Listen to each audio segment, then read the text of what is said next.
Mr. Speaker, in order to have a real conversation about crime, we need to have a real conversation about guns. That minister did have a real conversation about guns. Unfortunately for him, he was caught on tape. With spoke, I just don't think the police services have the resources to do this.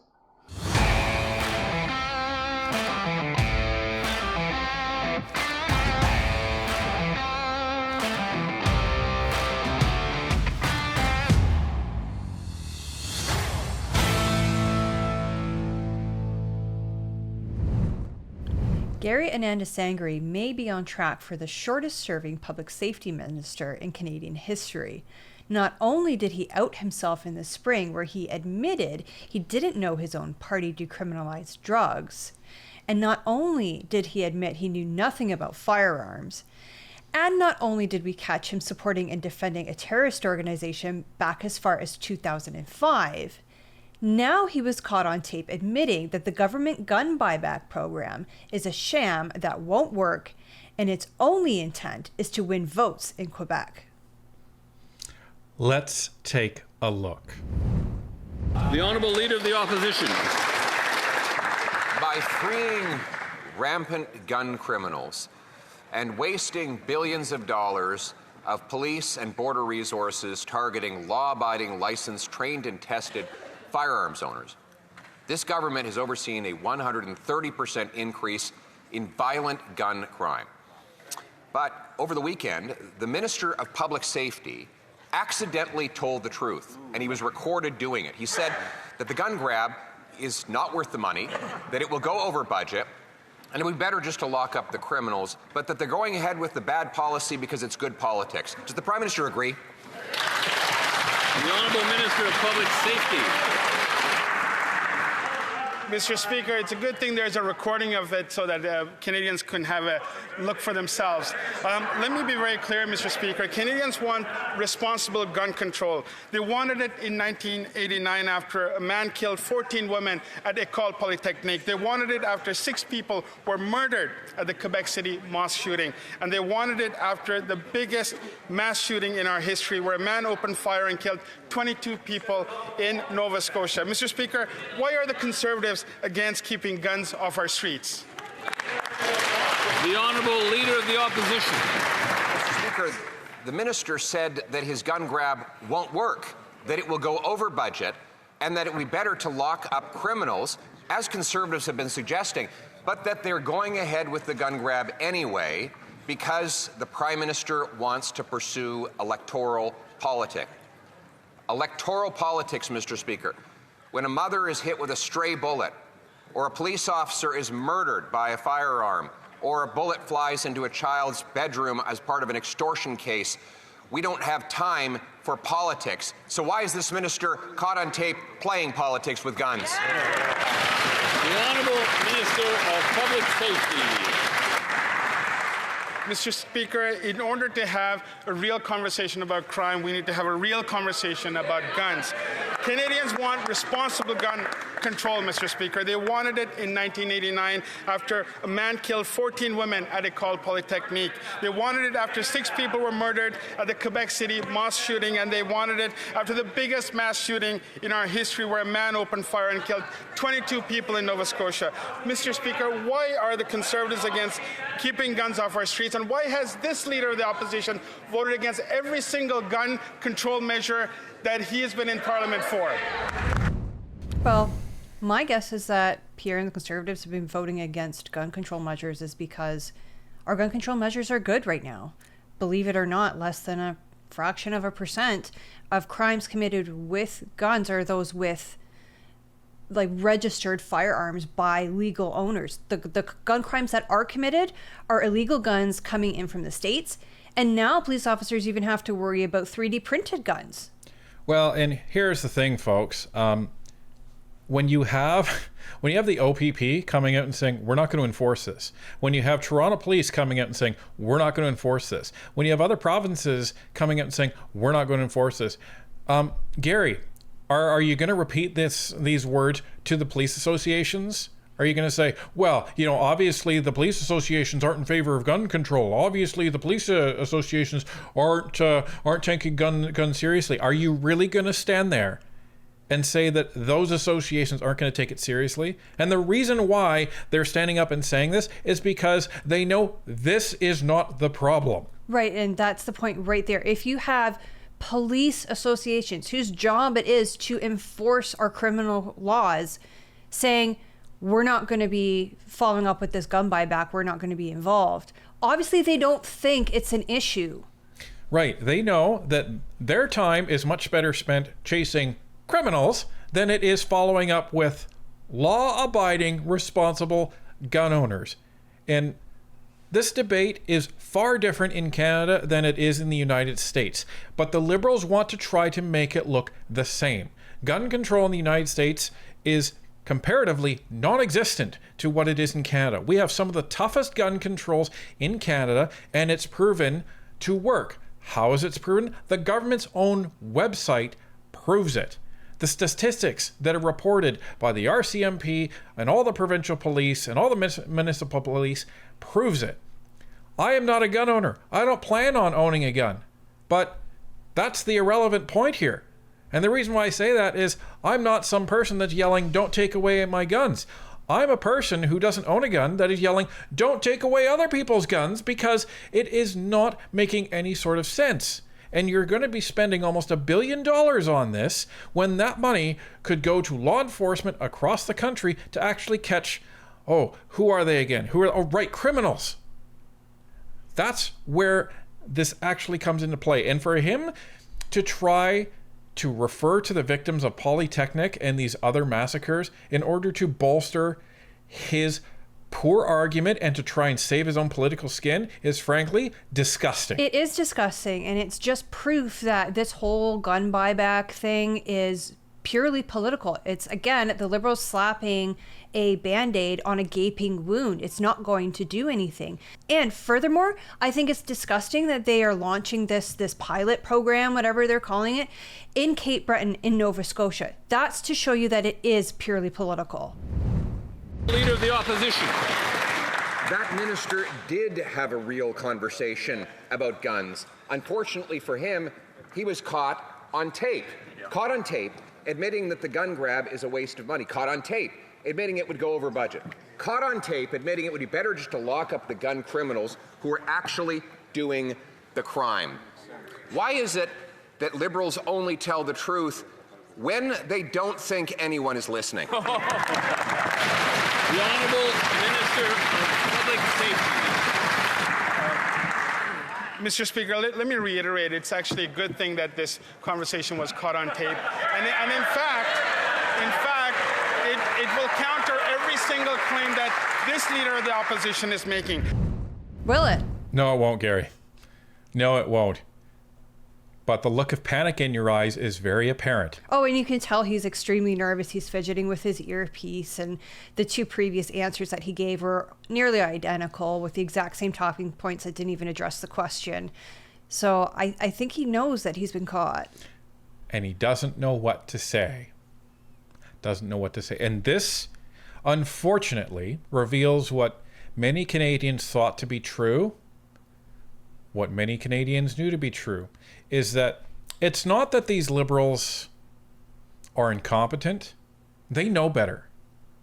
They are just corrupt to the core, and they are literally playing political games with people's lives. So, well, and livelihoods, because how many of these guns, these long guns, these rifles, etc., on this list are guns that people use to hunt and feed their families? Or like, this is not okay. Canadians have a right to responsibly hunt for their food and for supporting their family. Well, and you don't make up laws just for politics. That's not what you're supposed to do, and that's not what your constituents voted you in to do. Your constituents voted you in to make them prosperous and keep them safe. That's basically it. And the Liberals are doing neither. Let me be very clear, Mr. Speaker. Canadians want responsible gun control.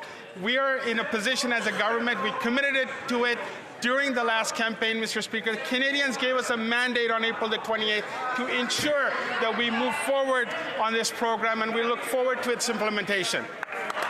The Honourable Leader of the Opposition. Speaker, while this government blocks criminal justice reforms that would lock up gun criminals, they want to go ahead and take nearly $1 billion away from border security and police officers to go after licensed, law-abiding, trained and tested hunters and sport shooters, a project that the OPP refuses to enforce. Numerous provincial governments have said they will not go ahead with. They've even had to ask Canada Post to go and collect these firearms.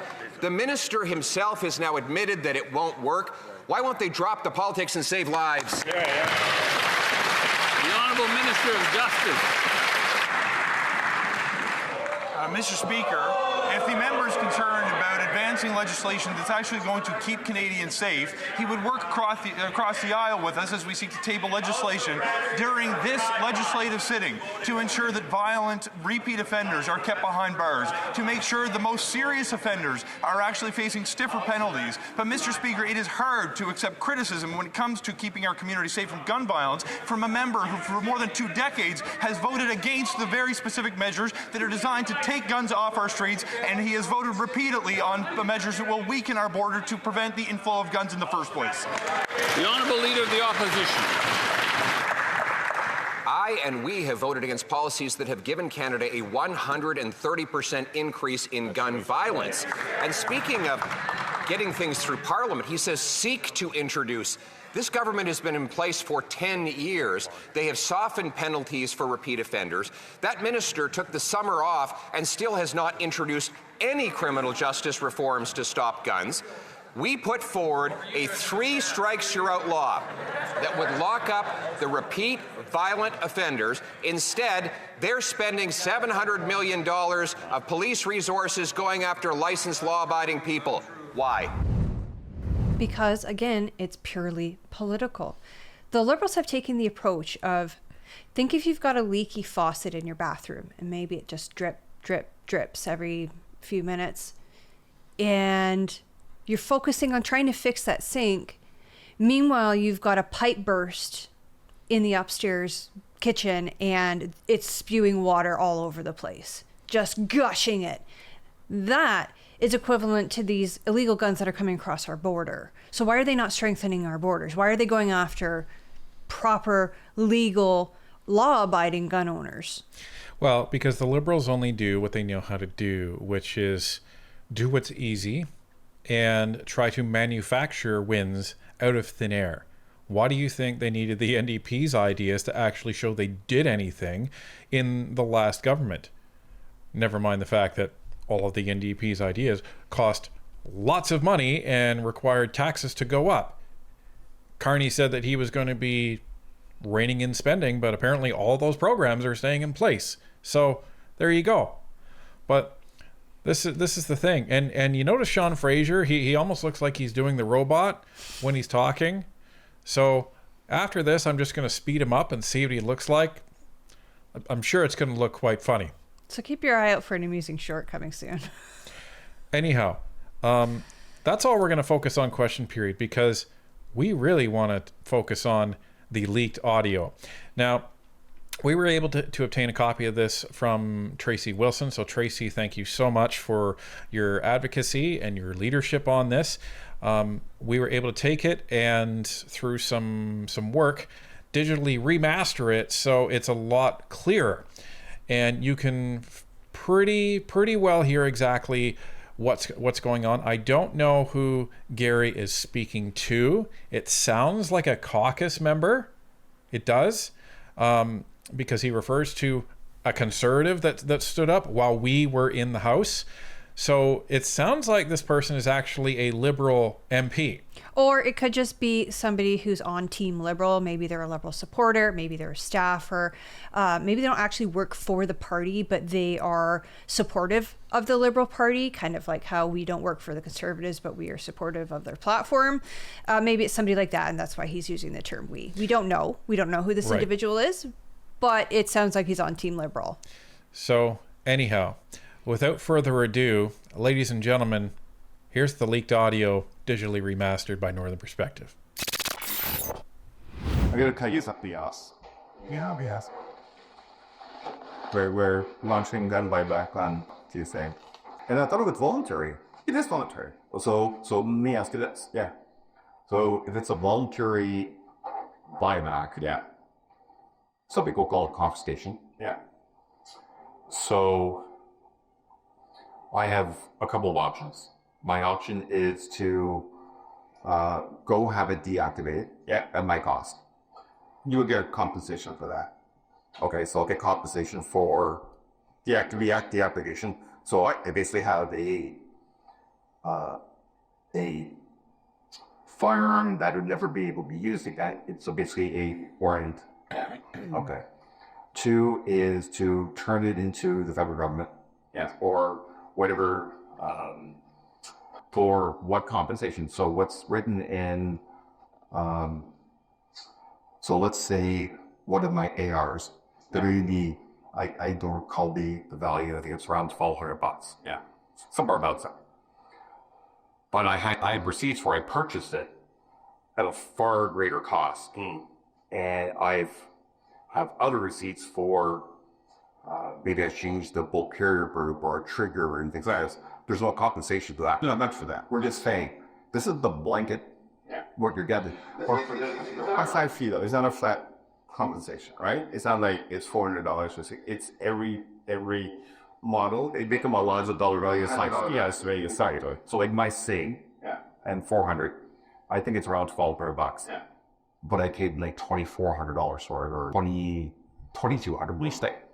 So I'm still losing money. Probably, right? But every police force in Canada is spending hundreds of thousands of dollars, if not millions of dollars, in prosecuting people, investigating people. I'm not going on the deal side. If you found that the piece of paper goes from my upper range, I'll give you 5 years in prison. Okay, so a couple things there. So number one, the person talking to Gary obviously isn't happy about having guns taken. And he's talking about this whole thing where Gary's like, well, it's voluntary. How's it voluntary if it's a law? It's voluntary, but you have to comply. Right. Come on. So that's number one.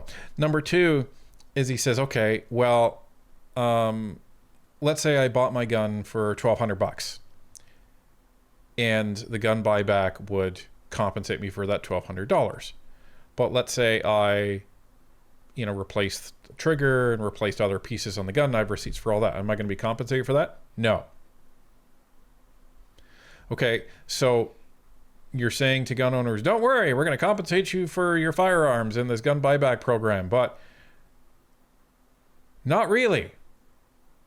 We're actually not going to make it worth your while. You're most likely going to lose money.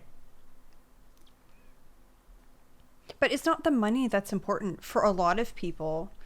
Again, they use these guns to hunt so that they can sell the furs, make some money for their family, so that they can feed their family. Maybe they sell the meat. Like, this is a way of life for many of these people. So without these guns, they can't bring in an income for their family. I mean, it would be like the government saying, okay, well, we're banning microphones. Hey, Northern Perspective, we're going to come and take your microphones. And the microphones might be worth however much they're worth. But it's really what we do with the microphones that creates a job for both of us, right? Well, and to both points, these microphones are not causing microphone violence. Just like these firearms that people have, law-abiding firearms owners are not causing gun violence. That's the main crux of this. But even with that, the way they're going about this makes absolutely no sense. Surprise, surprise, because you have people that have no clue on what firearms even are in Canada that are making these decisions in the first place. That would be like putting me in charge of the gun buyback program. I would say, no, I don't know enough about the firearms industry to actually make any decisions on that. Maybe you should actually bring someone in that actually knows. Now, if you want to talk about IT, I'm your guy. But why don't we look at competency over DEI? Maybe that's a good idea. for a piece of paper. These guys, I have to say, because of Roy's policies, these guys are caught, right? Might spend a couple days in jail, bail hearing. I know they don't. But you're taking stuff away from people that are the pull.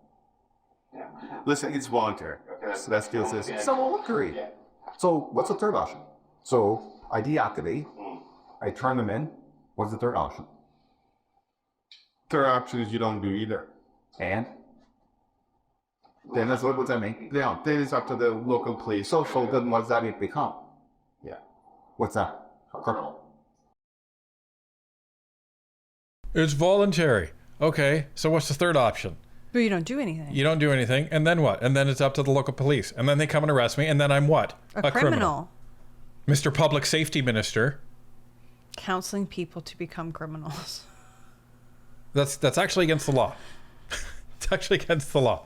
And Blaine Calkins actually made a statement before question period calling the minister out for that. So he's like, oh, your third option is to, break the law. But, it's voluntary. Then why is it a law? That's like saying it's voluntary to, I don't know. To have a driver's license. I mean, Right. sure, you can know how to drive a car without actually having a driver's license. But when the police come knocking on your window and you don't have that license, you're going to be in big trouble because that's illegal. What are you going to say? Well, it was voluntary to get a driver's license, Right. officer, and the officer is going to be like, step out of the car, sir. Right. Like, that's what's going to happen. Well, and that's the insanity of that statement. Like, yes, technically you can learn how to drive a car without a license, but you should not do it because it is illegal. Ladies and gentlemen, Exhibit A, the public safety minister has no idea how the criminal code even works. Doesn't sound like it. If police enforce it, yes. Well, of course the police are going to force it. Because you're going to mandate. Well, it's already the criminal is there. It's already written in the criminal code. Yeah. So you're saying is if I don't deactivate or return them, I will loss. Yeah. In your case, whatever your losses, you tell me, I'll personally. That's not the point. I'll go set it. Gary, pardon me? It wasn't clear, but it sounds like he said, you personally, whatever your losses are, sounds like he said something to the effect of, I'll cover them. Yeah, now is he going to make that same offer to all the legal gun owners in this country? And Gary, are you going to cover that out of your bank account or ours? And to say, whoever that conservative guy was when you're in the house and you reverse enroll. Yeah. But that was bad. I know that. I know. But it's 3 weeks on the job, man. I've never. What do you know about the system now? If you know what I'm asking. I know a lot more. Right? I'm not an expert on this, right? I'm not an expert. Then why are you in the portfolio? Right? And that conservative's name was Andrew Lawton, everybody. I think everybody remembers that. And yeah, you were completely humiliated. Completely humiliated. Well, it was a couple weeks on the job. Listen, if I'm a couple weeks on the job at a new organization as an IT person, and I'm asked about some sort of process that goes on in the company, I can make the excuse, hey, I'm new here. But if I get asked, what's the difference between a SAN and a NAS and a server, and I don't know that, I can't say, well, I'm new here. You shouldn't be here if you don't know that. Public Safety Minister.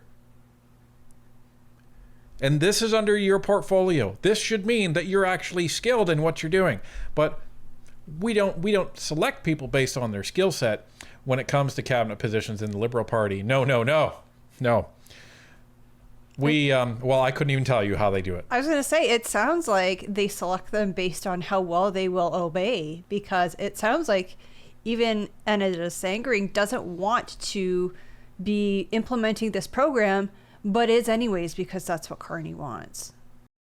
So I understand, or suicide, absolutely it happens. And it happens, doesn't matter what it is, whether it's a van, whether it's a firearm, whether it's a knife.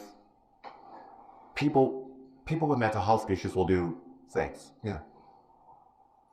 But you're going to roll out this conversation, I'm going to call it, on Tuesday, like I said. And what's the timeline? It's a pilot in Kibran, right? Okay. And then we're going to roll up to first said yes to it. You know, OPT said no. Yeah. Trump police said no. How could said in the yeah. So, as Minister of Public Safety, what do you think they have done there? I mean, is this being rolled out? Anyway, look, I'll tell you, if I were to redo this from the beginning, like I'm picking up where it was left off, right? And then but you don't have the power. That's a rollback. But this is the mandate I was given by Carney to complete this. And because you guys look like fools, rolling and stepping back and not revisit this. Sure, that's my objective, right? Just put an end to this and move on with other additional criminal justice tools, including on bail, including on increasing penalties for people who have illegal and unlicensed firearms. So read the things that but here we're already going to be doing. Going forward, it'll be a different approach. Okay, this is completing something that was started 5 years ago. That but as the minister, you could sit down with Mark and say, "Listen, there's something we need to address these. We've had all of these conversations. Like I've had for the last 4 months, it's been like constant discussions on this to see what's next, right? And the conclusion is let's finish this because we committed to it in the campaign. Like campaign promises, but we've broken the past. I know. So why must you go through all this one? There's look. You know what's what Quebec, for example, is in a very different place than Ontario, right? We're from Canada. It's a federal. It's not presidential. I get it. Quebec is in a different place than other parts of Canada, right? And this is something that very much a big deal for many of the Quebec electorate that voted for us. And there it is. Remember when Gary said in question period, "I'm glad everyone can hear this because they will hear that everyone appears claims is false." Except for that one. And except for the rest of them. Except for the rest of them. So here's Gary saying, yeah, if I could do this, it would be different. And the guy's saying, listen, you have the power to reverse this. You're the Minister of Public Safety. Well, I've been told that I have to do this, and which, is fair because that's party politics, unfortunately. That's party politics. But the fact that he says, well, we have to do this. And then the guy's like, well, because otherwise you'd look like fools if you reverse this. And apparently there was lots of conversations with Mark Carney over the last 4 months, and Carney said, get it done. And it sounds like one of their main reasons for that is because this gun buyback is important to the electorate in Quebec. So they are terrified of the Quebec voters. Right. If they lose Quebec and Quebec goes back to the bloc, then they're going to lose seats. Remember the saying in Canadian politics. In order to win the election, the Liberals need to win in Quebec and the Conservatives need to win the GTA. So this is the problem for the Liberals. And they see the polls sliding already. They see them. We talked about this on the live stream yesterday. There's virtually no pollsters that have the Liberals ahead by double digits anymore. And you are seeing other pollsters actually show the Conservatives are tied or in the lead now. And we're also seeing, based on the latest Abacus polls, that public safety, thanks to Pierre and the Conservatives media machine, is now rising to one of the top priorities in Canada. Because so should it be. Yeah, it is. I mean, you have people out on the streets who have committed a very egregious crime out on the streets to commit that same crime again and make an entirely new person a victim. It's disgusting. And that's one of the major things. I think it's, I'm sure you've seen these articles where people have said, this is one of the things we should not execute, like as a change from Trudeau's policies. But we made the decision to go out. And is that going forward, we will have much better. No, you're going to turn me into a credible here because I'm not going to turn mine in. I'm telling you right now. I have refused it. Yeah. And that's fine. Like, look, I'm not gonna argue. No, I mean, you just send the police to my house. I'm not gonna send the police. Well, no, but the police will come to my house at some point because what's registered. They know who I am. They know where I live. They know where they are. Can lock it in my safe. I'm gonna refuse to hand them in. They're gonna come in to rip open my safe, right? Take those firearms, put me in handcuffs. Yeah, I doubt very much it's gonna go that far. Like, Because when you've given a mandate as the minister that these firearms are no longer allowed to be in these people's possession, and you have, I will come and bail you out half. Yeah, I will. Call me. I don't want to be military. Now I have a criminal record. Now I have a criminal record. I be part of me. It's never gonna go that far. Like, that's big. Municipal, I just don't think municipal police services have the resources to do this. We're just going to keep adding to the debt. How much do you guys think this is going to cost? The budget for this was $742 million. 740 to $750 million. That was the budget. That's the budget. So let's double it. Let's be honest. Zombie. Why we won't go that far? We're capping it. That's it. We're not.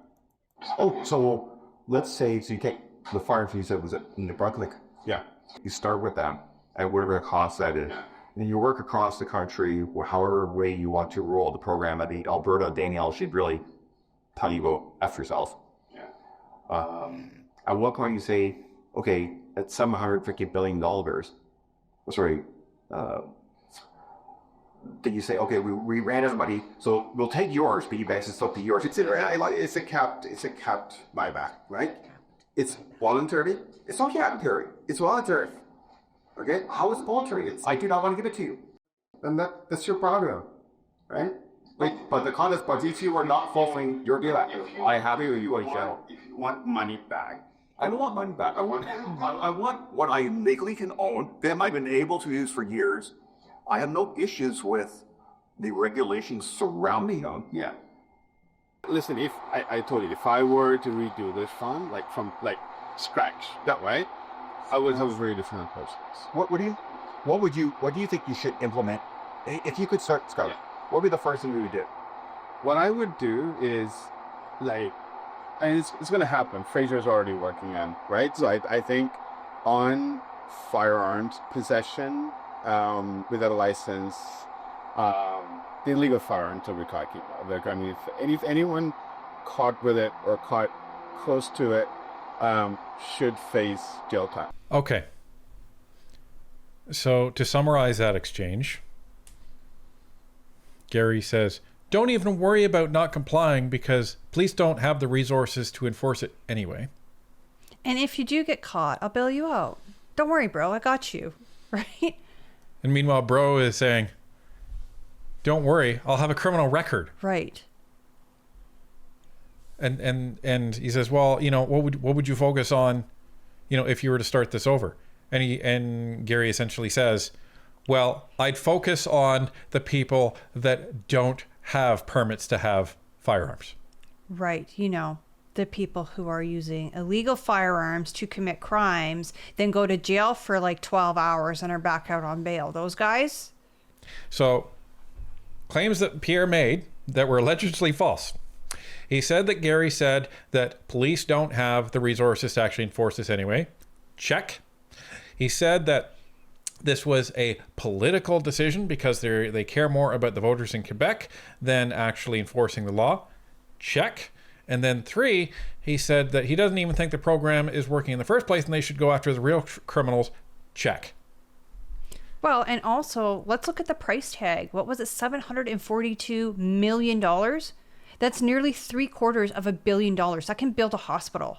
And his friend said, you think that's only going to cost $742 million? Double it. And Gary was like, well, it's going to be capped. So we're going to come knocking on your door anyways, asking for your firearms, and we're not going to give you any money. You're lucky if you're in the first half of people, but not if you're in the second half. How ridiculous is that? But it's voluntary. Right. Let's not forget it's voluntary, but the police will show you up, and Gary and Sangarine will bail you out. I can't even get through that sentence. It's so ridiculous. Anyway, folks, this is the state of the justice system. This is the state of the Liberal Party as they're trying to improve the justice system.